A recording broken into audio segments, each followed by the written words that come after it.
Frau Präsidentin, meine Damen und Herren!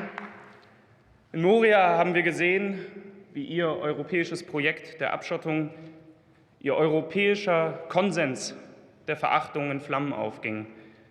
Eine Katastrophe mit Ansage, eine Katastrophe als direkte Folge der Politik, die hier betrieben wird. Die Katastrophe hat sich aber nicht erst Dienstagnacht abgespielt. Sie besteht in den Lagern in Griechenland seit mehr als 5 Jahren. 13.000 Menschen stehen wieder einmal vor dem Nichts. Geflüchtete sind die 3. Nacht in Folge im Freien und mit den Nerven am Ende. Es fehlt an allen.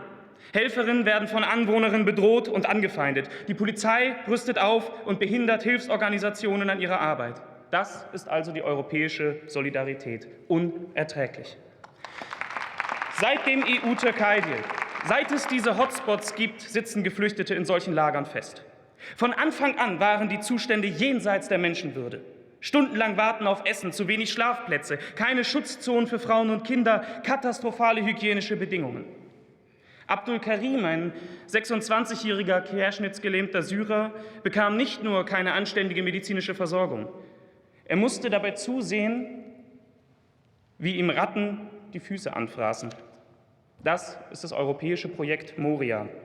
Und diese Zustände waren und sind politisch doch genauso gewollt, sonst hätte man sie lange ändern können. Und das ist der Skandal. Aber spätestens seit Corona hätte man doch einlenken müssen.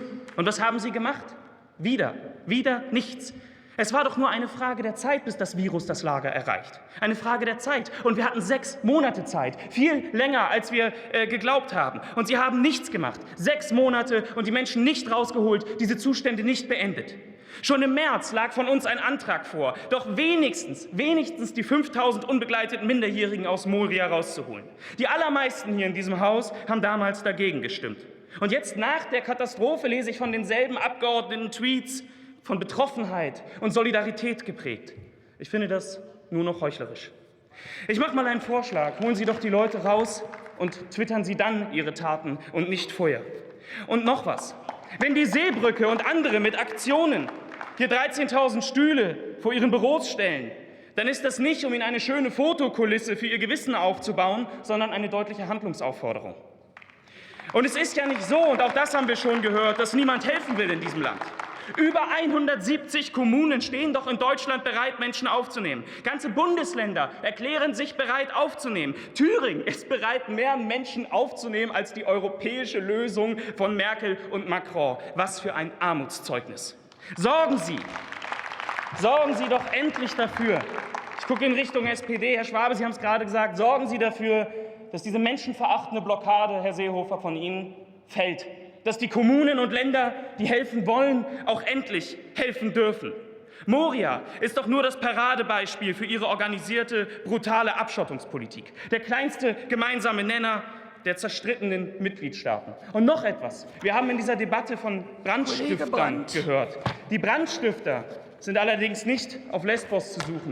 Die Brandstifter, die sitzen leider hier im Haus. Dankeschön.